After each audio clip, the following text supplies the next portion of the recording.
everyone, welcome to another episode of Yoruba Made Easy. My name is Kemi Rhema and I'm going to be showing you today about nature. We're going to be walking around the neighborhood and I'll show you different natural things and I'll let you know what they are called in Yoruba. Let's go.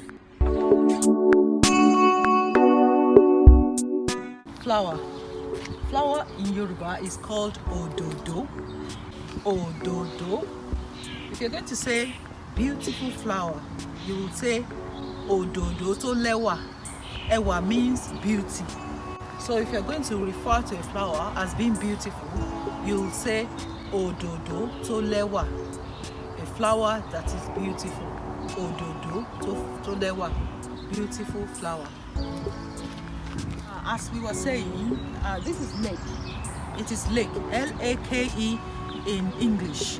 But in Yoruba, it is called Odo, Adagun. Odo, Adagun. Odo means water, body of water or anything. Adagun means stand alone. So as you know, the nature of lake is it doesn't flow anywhere. It's stand alone. So Yorubas call it Odo, Adagun. We'll go on to another one. It's Eye. A bird is Eye. Eye. It's a tree. And a tree in Yoruba is called Igi. Igi. A tree in Yoruba is called Igi. Tree means Igi. Leaves.